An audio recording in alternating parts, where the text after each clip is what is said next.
Good morning class. Today I will teach you how the energy is conserved. I will already taught you conservation theory of energy by configuration as well as by position. But now I will teach you how the problem is solved by using conservation theory of energy. So some problem will be solved in this lecture. But first I will give you a trick to find out how can we solve the problem by using this trick. सबसे पहले आपको energy conservation में जो trick हम बताने जा रहे हैं उसका यूज आप कैसे करेंगे इसको बताने के लिए आपको 2 पॉइंट खोजना होगा. जहां पर पूछ रहा है जहां से शुरू हो रहा है उस पॉइंट पर 3 चीज देखना है. पहला है ग्रेविटेशनल पोटेंशियल एनर्जी, इसका वैल्यू होता है mgh. वो रेफरेंस लाइन पर डिपेंड करता है, ऊपर होता है पॉजिटिव ऑन द लाइन 0, नीचे होता है निगेटिव. उसके बाद होता है कॉन्फ़िगरेशन पोटेंशियल एनर्जी.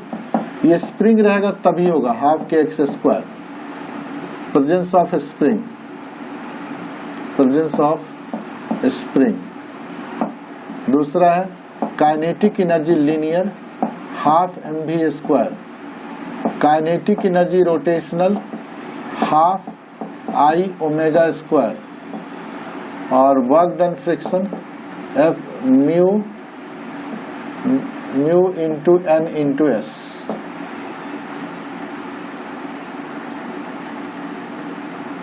ये जितना भी होगा all are taken positive, all are always taken positive, हमेशा इसको पॉजिटिव लिया जाएगा.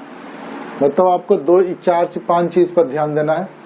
जैसे क्वेश्चन बताते हैं, मानते हैं कोई स्प्रिंग है, एप्लीकेशन 1 है. एक स्प्रिंग है जिसका स्प्रिंग कांस्टेंट k है. इसको एक हॉरिजॉन्टल सरफेस के ऊपर रखा हुआ है जिसका एक एंड पुली से पार हो रहा है. एक ब्लॉक है जिसका मास 1 kg है. k बराबर 100 है न्यूटन पर मीटर. 1 kg है, इसका एंगल है 37. तो what will be the mu, rough surface है, what will be the value of mu. Mu का क्या वैल्यू होगा when it is released, when it is released. जब उसको रिलीज करेंगे तो उसका वैल्यू क्या होगा. इसको रिलीज करते हैं, मानते ही ये रिलीज किया गया तो थोड़ा सा इलॉन्गेशन हुआ, यहां तक पहुंच गया. इसको और नीचे ले लेते हैं, सरफेस 37. ये इसका डॉटेड पोजीशन हुआ, यहां तक पहुंचा. 1 kg का डॉटेड पोजीशन था, 1 kg डॉट डॉट. तो इसका इलॉन्गेशन जितना, अगर x का इलॉन्गेशन होगा तो स्प्रिंग का भी इलॉन्गेशन x के करीब आ जाएगा, x का इलॉन्गेशन होगा. तो हमारे पास 2 पॉइंट है, point number A and point number B. Reference line हम इसको मान लेते हैं, इसी पॉइंट को हम मानते हैं रेफरेंस लाइन. रेफरेंस कुछ भी मान सकते हैं. तो क्या जब A पॉइंट पर था, इस रेफरेंस लाइन के आधार पर क्या ग्रेविटेशनल पोटेंशियल एनर्जी था? हाँ, इससे इतना ऊपर हाइट में था. तो कितना हो जाएगा mgh, h बराबर हो जाएगा, ये अगर 37 है तो x sin 37 हो जाएगा. तो h के जगह पर लिखेंगे x sin 37. Gravitational potential energy हो गया. या पहले हम mgh लिख लेते हैं, उसके बाद उसका वैल्यू पुट करेंगे. mgh मतलब ये था. उसके बाद क्या कॉन्फ़िगरेशन था? नहीं था, अभी तक इलॉन्गेशन नहीं हुआ, इसलिए ये 0 हुआ. क्या काइनेटिक एनर्जी लीनियर था? नहीं, रेस्ट में था, ये भी 0 हुआ. काइनेटिक रोटेशन तो खैर सवाल ही नहीं उठता है. वर्क डन फ्रिक्शन हुआ? नहीं, चला ही नहीं. यानी सिर्फ ग्रेविटेशनल पोटेंशियल एनर्जी था. मतलब ये हमको जल्दी जल्दी सोच लेना था, 0 लिखने का जरूरत नहीं है. तो ये सब खत्म हो गया, ये सब नहीं था शुरू में, ये नहीं था, ये नहीं था, ये नहीं था, ये नहीं था. अब उसको चलना स्टार्ट किया. जब यहाँ पर पहुंचा तो क्या ग्रेविटेशनल पोटेंशियल एनर्जी था? नहीं था, क्योंकि रेफरेंस लाइन पर आ गया, 0 हो गया. कॉन्फ़िगरेशन था? हाँ था, खिंचाया x से, स्प्रिंग इलॉन्गेट हो गया, तो हाफ के एक्स स्क्वायर. क्या काइनेटिक एनर्जी लीनियर था? यहाँ आके रेस्ट में आ गया, +0 हो गया. क्या काइनेटिक रोटेशनल था? नहीं था, 0 हो गया। वर्क डन फ्रिक्शन हुआ, रफ सरफेस पर था, तो इसलिए म्यू एन एस इस तरह से होगा। अब हम वैल्यू पुट करते हैं। m का वैल्यू कितना था? 1 kg। g का वैल्यू कितना? 10। h का वैल्यू कितना होगा? x sin 37। sin x बराबर मानते 10 सेंटीमीटर हुआ, मान लो, तो 10 sin 37 हो जाएगा। x बराबर अगर 10 सेंटीमीटर इलोंगेट हुआ है तो x is equal to 10 centimetre. तो 10 mgh 10 हो गया। sin 37 होता है 3/5, सेंटीमीटर में है इसलिए 100 से डिवाइड होगा। दिस इज इक्वल टू, 0 लेना जरूरी नहीं है, इसका कोई नहीं, बस 2 ही चीज है, तो हाफ हो गया। हाफ k का वैल्यू 100 है, x का value 10 into 10 by 100 into 100, centimetre में था मीटर में बदल दिए, प्लस म्यू हमको नहीं पता, म्यू n बराबर mg cos 37, mg cos 37 into कितना डिस्टेंस चला है? x चला है, 100 से 100 कट गया। अगला लाइन क्या होगा? 3/5 दिस इज इक्वल टू 100 से 100 कट जाएगा, 1/2 प्लस म्यू नहीं पता, m बराबर 1, g बराबर 10, cos 37 4/5 इंटू x 10/100, 10 कट गया। इसको इधर ले आते हैं। अगला लाइन क्या होगा? 3/5 minus 1/2 is equal to mu 4 mu by 5। फिर अगला लाइन क्या हो सकता है? 3 2 6 minus 5 1/10 is equal to 4 mu by 5, 5 2 10 यानी म्यू इज इक्वल टू 1/8 होगा, यानी 0.125 इतना इसका कोफिशिएंट ऑफ फ्रिक्शन होगा। मतलब आपको जब भी हमको ना तो वर्क एनर्जी थ्योरम याद रखना है, ना ही हम सोचना इंटरनल फोर्स क्या होता है, क्या एक्सटर्नल फोर्स होता है, ये कुछ भी नहीं सोचना। ये 5 चीज एक पॉइंट पर सोचेंगे, 5 चीज दूसरे पॉइंट पर सोचेंगे। यही बात हुआ, पहले ए पर कितना 5 चीज में क्या चीज था? सिर्फ इतना ही था, और जब दूसरे पोजीशन पर पहुंचा तो कितना था? इसको सोच लिए। तो इस तरह से ये हम क्वेश्चन को सॉल्व कर सकते हैं। इसका लीजिए स्क्रीनशॉट। दूसरा एप्लीकेशन चलते हैं, एप्लीकेशन नंबर 2। हम इसको अभी नहीं मिटाएंगे, इसका यूज है, इसलिए इसको इस रूल को ही फॉलो करना हमेशा, इसलिए उसको याद रखते हैं। ये चीज हटा देते हैं कि ये प्लस क्या हुआ। एप्लीकेशन नंबर 2 में आते हैं। एप्लीकेशन नंबर 2, एक पुली है, इधर की ओर स्प्रिंग है, स्प्रिंग कांस्टेंट K है, इधर ब्लॉक है, इसको रिलीज किया गया। Now the block of mass m, now the block of mass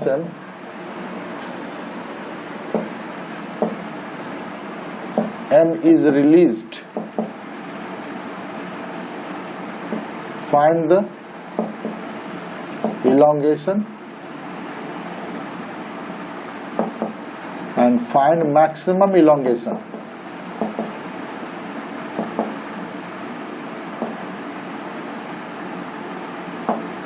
तो इस पर mg फोर्स लगा, इलोंगेशन निकालना बहुत आसान है। mg फोर्स लगा, इधर टेंशन T लगा, इधर टेंशन T लगा, इधर टेंशन T लगा, इधर टेंशन T लगा। मानते x से इलोंगेट किया तो x खिंचाया होगा, तो mg is equal to kx, x is equal to mg by k। This is the elongation.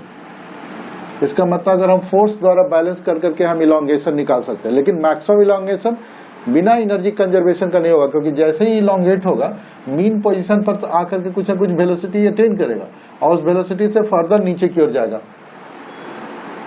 तो मानते हैं x नीचे गया। एक और डायग्राम बना लेते हैं, इसका नोट के लिए स्क्रीनशॉट लीजिए। Find the maximum elongation. इस बार हम मैक्सिमम इलोंगेशन निकालना चाह रहे हैं, तो इस बार टेंशन हम नहीं सोचेंगे, एनर्जी सोचेंगे। टेंशन छोड़िए, हटाइए टेंशन। मानते ही ये ब्लॉक M जो है वो नीचे x से आया, मैक्सिमम इलोंगेशन x हुआ, तो ये ऊपर से x से खींचा जाएगा। तो हमारे पास दो पोजीशन है A और B, इसी को रेफरेंस लाइन ले लेते हैं। तो शुरू में ग्रेविटेशनल पोटेंशियल एनर्जी था? नहीं था, नहीं था, इसी लाइन पर है। कॉन्फ़िगरेशन था? नहीं था। कंटिन्यू था? नहीं था। रोटेशन नहीं था। वर्क डन फ्रिक्शन था? नहीं, कुछ भी एनर्जी नहीं था। बाद में जब B पर पहुंचा तो रेफरेंस लाइन से नीचे गया, तो इसका मतलब कितना हुआ? mgx था, ग्रेविटेशन पोटेंशियल था। जब x नीचे गया तो इलोंगेशन इसमें हुआ, ये हमेशा पॉजिटिव लिया जाता है। हाफ के x स्क्वायर था। काइनेटिक एनर्जी था? नहीं, रेस्ट में आ गया। रोटेशनल था? नहीं था। वर्क डन फ्रिक्शन था? नहीं था। मतलब mgx इज इक्वल टू हो गया, इसको इधर ले आए, half K x square, x x cancel हो जाएगा, तो x बराबर कितना हो जाएगा? 2mg/k। This is the maximum elongation in the spring. तो एनर्जी कंजर्व करके आसानी से निकाल सकते हैं कि कितना मैक्सिमम इलोंगेशन हुआ। इसको देखिए, एक और भी चलते हैं। एप्लीकेशन नंबर 3 में आते हैं।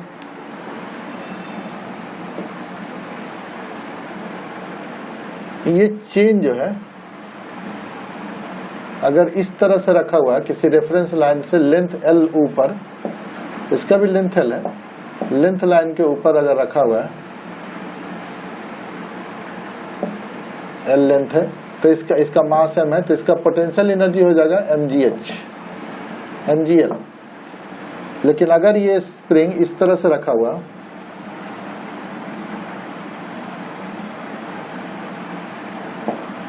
L लेंथ है, ये मास m है, तो ये फिगर 1 का, फिगर 1 है, फिगर 2, तो फिगर 1 का पोटेंशियल एनर्जी हो गया mgh। फिगर 2 का पोटेंशियल एनर्जी कितना हो जाएगा? फिगर 2 में पोटेंशियल एनर्जी होगा, क्योंकि इसका हाइट 0 है, इसका हाइट mgl है, तो उसका एवरेज निकाल लेंगे, कितना हो जाएगा? mgl/2, ये पोटेंशियल एनर्जी होगा। फिगर 3 कैसा हो सकता है पोटेंशियल एनर्जी का? ये 5 चीज याद रखिएगा, इसको अब हम आगे एप्लीकेशन बताते जाते हैं। मानते हैं कि कोई स्फीयर है, इसके ऊपर एक, इसका रेडियस r है, इसके ऊपर एक स्प्रिंग लेंथ L लेंथ का एक ये लगा दिए जो थीटा एंगल बना रहा है, थीटा एंगल बना। Find the potential energy, curve है इस बार, चेन, लेंथ L ही है, L is less than R, R से कम है, छोटा है। तो ऐसे क्वेश्चन को, चूंकि हर एक जगह पर अलग अलग हाइट है और वेरिएबल हाइट भी है, तो ऐसे सेक्शन को एक छोटा सेक्शन ले लेते हैं, ये dl सेक्शन ले लेते हैं, जो इसके ऊपर d अल्फा बना रहा है, और इधर से वर्टिकल के साथ अल्फा बना रहा है। इसको रेफरेंस लाइन मान लेते हैं। तो इसका पोटेंशियल एनर्जी कितना होगा? इसका पोटेंशियल एनर्जी कितना होगा? यहां से ये हाइट को पोटेंशियल एनर्जी कहेंगे, तो कितना हो गया? ये अल्फा है, ये भी अल्फा है, तो potential energy, D potential energy is equal हो जाएगा dm, उसका मास मानते हैं कि dm है, इस छोटा सेक्शन का dm g, और इस हाइट को कहेंगे, अगर ये l है, रेडियस r है, तो ये r साइन अल्फा हो गया, r साइन अल्फा, क्योंकि ये इस तरह से बना हुआ है। ये अगर अल्फा है तो ये वाला भी अल्फा होगा, ये r है तो ये r साइन अल्फा होगा, r कॉस अल्फा होगा, सॉरी r कॉस अल्फा होगा, और ये r साइन अल्फा होता है, तो हमको r कॉस अल्फा लिखेंगे। अब हमको कॉस अल्फा इसका ई करेंगे, इंटीग्रेट करते हैं, फिगर 3 का बता रहे हैं कैसे होगा। तो d potential energy is equal to हो जाएगा dm g r cos alpha. अब dm का वैल्यू निकालते हैं, तो dl पूरे l के लिए कितना है मास? l के लिए m मास है, मानते हैं मास है, m तो लिखे थे, इसका भी m मास लिखे, यहाँ भी वही स्प्रिंग को रखे, मास m है। तो dl के लिए कितना हो जाएगा? m/l इंटू dl हो जाएगा, that is dm is equal to हो जाएगा m/l इंटू dl, यानी dm के जगह पर ये dm जो लिखे उसके जगह m/l इंटू dl लिखेंगे। अब dl को भी हटा सकते हैं, d थीटा बराबर, क्योंकि d अल्फा बराबर, इस तरह से d अल्फा बना रहा है, छोटा सेक्शन का डी अल्फा लिखे यहाँ पर, डी अल्फा लिखे, ये अल्फा है। तो डी अल्फा के लिए क्या होगा, d alpha is equal to d l by r होता है, यानी d l is equal to क्या हो जाएगा, आर डी अल्फा। तो यहाँ पर अगला डी पोटेंशियल एनर्जी निकालते हैं, d potential energy is equal to m g r by l. D alpha, d l की जगह पर लिखेंगे r d alpha into cos alpha. तो डी पोटेंशियल एनर्जी, इसको इंटीग्रेट करते हैं, पोटेंशियल एनर्जी हो जाएगा this is equal to m g r square by l, constant हो गया, कॉस अल्फा डी अल्फा। इसका इंटीग्रेशन क्या होगा, साइन अल्फा होगा, 0 से लेकर के एल तक, ये 0 से लेकर के एल तक। तो m g r square by l cos alpha का हो जाएगा साइन अल्फा, 0 से लेकर एल, 0 से लेकर के थीटा तक। थीटा एंगल बना रहा है, सॉरी 0 से थीटा है, एंगल वाइज ले रहा है, लेंथ वाइज नहीं ले रहा है। तो ये पूरा एंगल थीटा बना रहा है।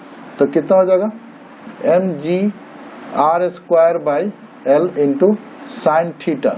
अब साइन थीटा के बदले में भी लिख सकते हैं, थीटा बराबर क्या होगा, आर्क बाई रेडियस, इसको लिख सकते हैं m g r square by l into sine theta बराबर लिखेंगे एल बाई आर। इस तरह से ये पोटेंशियल एनर्जी हो जाएगा। तो अगर हम कर्व सरफेस पर रख रहेंगे तो पोटेंशियल एनर्जी उस तरह से निकालेंगे, अगर स्ट्रेट हॉरिजॉन्टल रखेंगे तो पोटेंशियल सीधा लिखेगा, रेफरेंस लाइन से इतना हाइट पर है। अगर वर्टिकल रखेंगे तो उसका जस्ट आधा हो जाएगा। इस तरह से अलग अलग सिचुएशन में चेन का प्रॉब्लम में ज्यादा लड़कों को प्रॉब्लम होता है, इसे चेन के लिए अलग से हम पोटेंशियल एनर्जी निकालने का तरीका बता दें। अब डायरेक्ट जब यूज करेंगे प्रॉब्लम को तो हम बताएंगे कि कैसे इसका किया जाता है। ओके, इसका स्क्रीनशॉट लीजिए। एप्लीकेशन नंबर 4,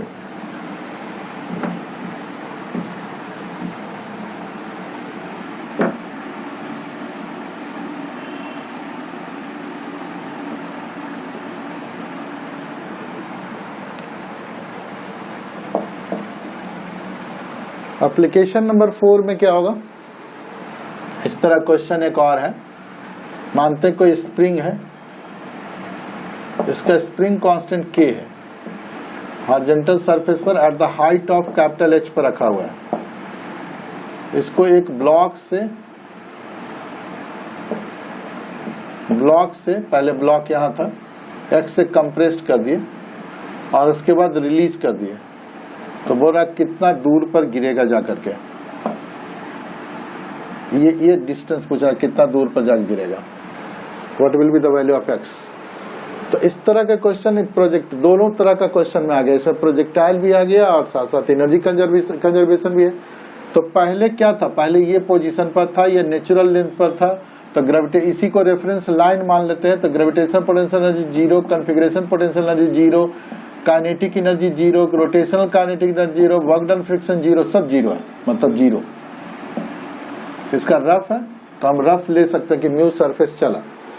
अब इसको कंप्रेस कर दिया गया तो दिस इज इक्वल टू कितना होगा, reference gravitational potential energy 0, configuration half kx square, ठीक है, और ये नॉर्मल रिएक्शन हो गया, ये mg हुआ, ये चला कुछ दूरी पर, तो इसका हो जाएगा म्यू n x डिस्टेंस चला, ये इतना चला। उसके बाद यहाँ पर वेलोसिटी भी अटेन कर लिया, हाफ mv स्क्वायर, यहाँ पर आते ही वेलोसिटी भी अटेन कर लिया, रोटेशन नहीं वर्क डन फ्रिक्शन था।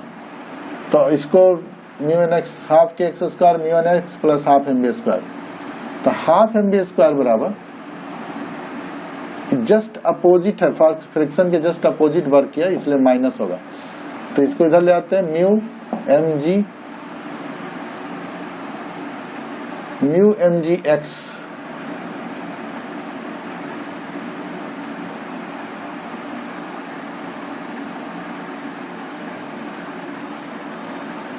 सॉरी, इसको फिर से चलते हैं, पहले ये पोजीशन था, कंप्रेस कर दिए। तो शुरू में ग्रेविटेशन पोटेंशियल एनर्जी 0 क्योंकि रेफरेंस लाइन, लेकिन कॉन्फ़िगरेशन पोटेंशियल एनर्जी है, कितना है, हाफ kx स्क्वायर, और बाकी से कोई एनर्जी नहीं है। जब वहां से रिलीज किया गया, जब इस पोजीशन पर पहुंचा तो इसका नेचुरल लेंथ पर आ गया, तो इसलिए ग्रेविटेशन तो 0 हो गया, कॉन्फ़िगरेशन 0 हो गया, रोटेशनल काइनेटिक एनर्जी लीनियर हो गया, रोटेशन नहीं रहा, वर्क डन फ्रिक्शन हुआ म्यू एन एक्स। तो half kx square is equal to half mv square plus mu n बराबर mg इंटू x। इसको इधर ले आते हैं, half kx square minus mu mg x बराबर हाफ एम वी स्क्वायर, तो k x square minus 2 mu m g x by 2 बराबर half m v square. 2 से 2 कट गया, m को इधर ले आते हैं, M K x square minus 2 mu M square G X बराबर V square, that is v is equal to हो जाएगा M K x square minus 2 mu M square G X का रूट ओवर। इतना वेलोसिटी हो गया। अब यहाँ से प्रोजेक्टाइल का क्वेश्चन होगा, इस तरह से वेलोसिटी से बाहर निकला तो हॉरिजॉन्टल मोशन में चलते हैं। हॉरिजॉन्टल मोशन में कितना होगा, s is equal to u t plus half a t square. Distance चला, एक्स का वैल्यू चाहिए था, यू है भी है into t plus half, acceleration नहीं होता है, यानी टी बराबर हो जाएगा एक्स बाई भी। अब वर्टिकल मोशन में चलते हैं, half a t square, you तो है नहीं इस डायरेक्शन में, इस डायरेक्शन में नहीं है, वर्टिकल मोशन में चल रहा है। एस बराबर कितना नीचे आया, एच आया प्लस हाफ माइनस एच आया, माइनस जी है, तो दोनों खत्म हो गया, और टी बराबर एक्स स्क्वायर बाई भी स्क्वायर। तो हमको क्या चाहिए, हमको एक्स चाहिए, तो X is equal to 2h by G का रूट ओवर इंटू भी स्क्वायर, 2h भी स्क्वायर बाई जी का रूट ओवर। एक्स डिस्टेंस ये पूछ रहा था कि एक्स डिस्टेंस यहाँ से यहाँ चला तो कितना हुआ। अब 2h बाई जी तो रह गया, भी स्क्वायर का वैल्यू पुट करेंगे तो क्या हो जाएगा, M K x square minus 2 mu M square G into x1, ये x1 है, x1 डिस्टेंस ये इलोंगेट हुआ था, यहाँ पूरे में x1 ही लो, ये x1 वो अलग है, x अलग है।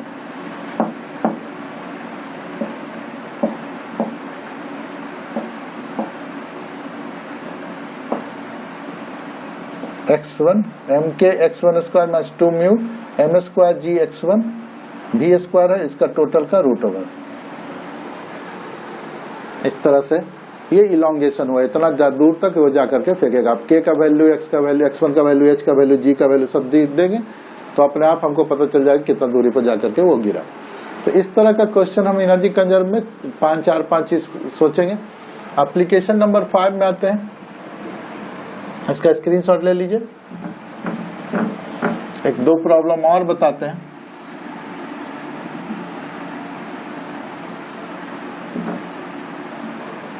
एससी वर्मा का ये क्वेश्चन है। एक स्प्रिंग है जिसका स्प्रिंग कांस्टेंट के है, के है, इसके साथ एक ब्लॉक अटैच्ड है, स्ट्रेट है शुरू में, लेंथ इसका एल है, इससे एक हॉरिजॉन्टल प्लेटफॉर्म पर रखा हुआ है और यहाँ पुली के ऊपर से पार करने के बाद एक ब्लॉक एम है, यहाँ भी मास एम है, इधर भी मास एम है, और ये फिक्स है। जब इसको रिलीज किया गया तो बोल रहा कि क्या होगा, इसका रिलीज किया कहां पर, कितना इलोंगेशन हो, किस इलोंगेशन पर जाकर के ये इसका नॉर्मल रिएक्शन 0 होगा, मतलब ये सीधा हो जाएगा, यहां से कांटेक्ट टूट जाएगा। नॉर्मल रिएक्शन 0 मतलब contact will be broken. At what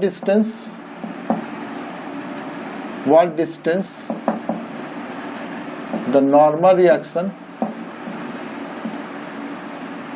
या at what velocity, what will be the velocity where the normal reaction becomes 0, what will be the velocity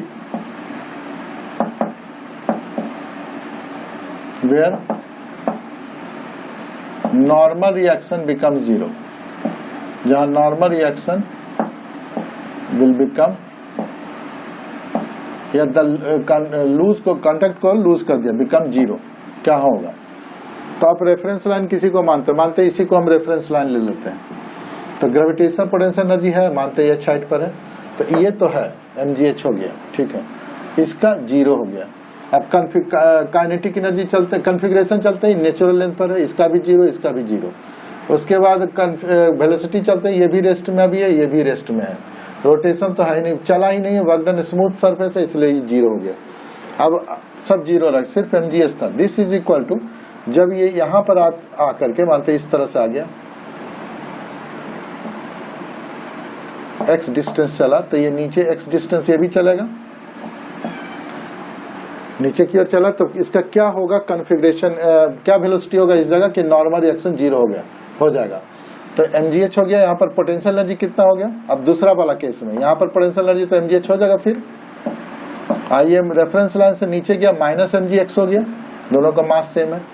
ये v वेलोसिटी अटेन किया तो हाफ mv² होगा, ये भी v velocity attain किया तो half mv², दोनों का मास सेम है इसलिए वेलोसिटी भी सेम होगा, हाफ mv² हो गया। और क्या हो सकता है? कन्फिग्रेशन एनर्जी हो सकता है इसका, ये इलोंगेट हो गया प्लस हाफ kx²।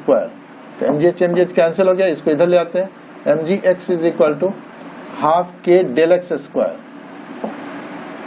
तो mgx plus mv², half mv² plus half k del x²। अब हमको डेल x का वैल्यू चाहिए, तो ये लेंथ l है और ये मानते थीटा एंगल पर किया ऐसा, तो tan थीटा बराबर कितना होता है? tan थीटा बराबर होगा x बाई एल। तो x इज इक्वल टू कितना हो जाएगा? l tan theta. हम तो l x का वैल्यू निकाल लिए, अब हमको डेल x का वैल्यू निकालना है। तो ये कितना होगा? cos थीटा बराबर base by hypotenuse. cos theta is equal to l by x1। तो x1 इज इक्वल टू हो जाएगा l sec थीटा। तो डेल x बराबर क्या होगा? x1 minus x। x1 कितना दिया हुआ है? l sec थीटा, और माइनस x कितना दिया हुआ है? l tan theta. तो l कॉमन हो गया, 1 by cos theta minus 1 by sin theta by cos theta.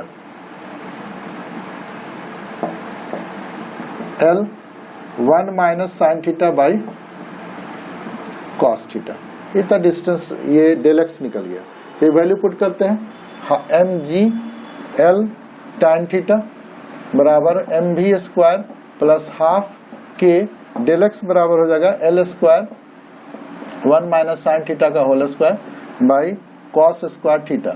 अब सबको इधर ले आते हैं, mg l tan theta minus half k l² into 1 minus sine theta का whole square divided by cos² theta is equal to mv², या m नीचे divide कर देते हैं, हमारा v का रूट ओवर। थीटा की वैल्यू निकाल सकते हैं, कैसे निकालेंगे?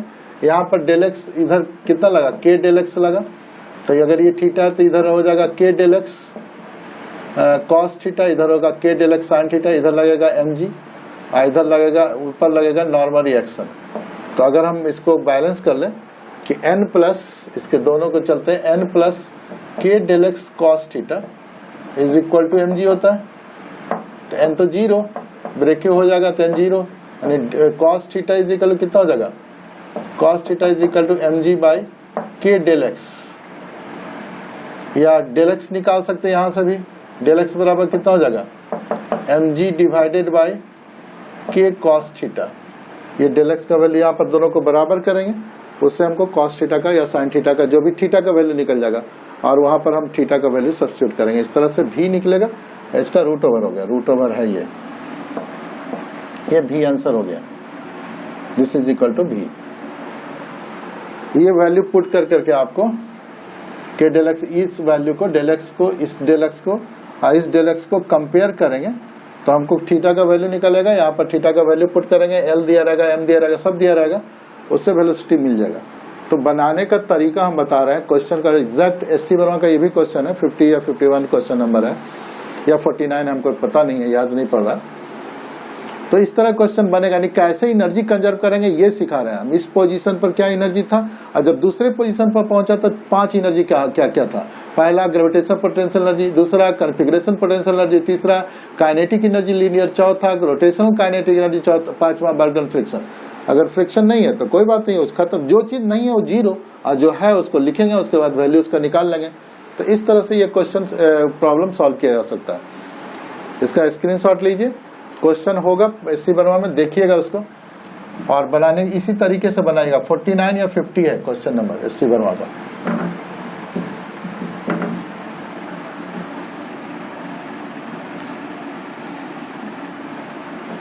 अब इसी तरह से एक एप्लीकेशन और सर्कुलर में भी चल जाते हैं। तो मानते कोई स्फीयर है, उसके ऊपर एक बॉल है जिसका मास m है, पॉइंट बॉल है, ज्यादा बड़ा नहीं है, उसका रेडियस नहीं है, पॉइंट बॉल है जिसका मास m है।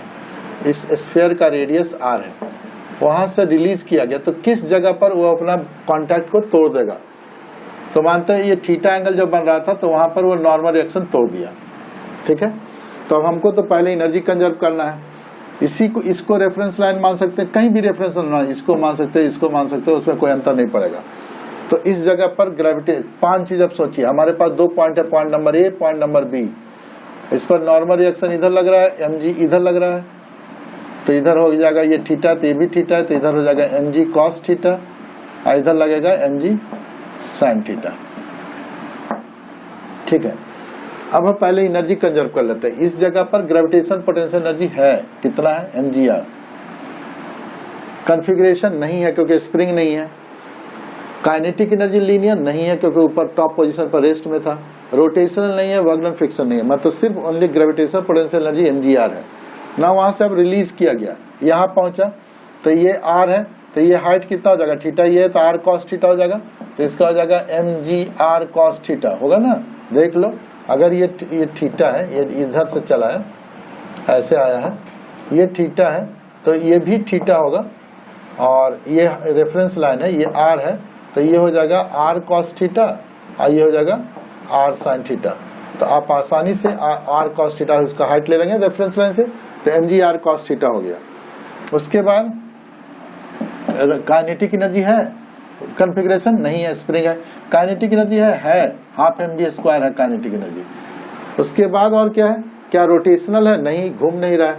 क्या वर्क डन फ्रिक्शन हुआ? नहीं, स्मूथ सरफेस है, मतलब इतना ही हुआ। तो इसको इधर ले आते हैं, mgr कॉमन हो जाएगा, 1 माइनस cos थीटा इंटू 2 से मल्टीप्लाई करेंगे, डिवाइडेड बाय m का root over is equal to v।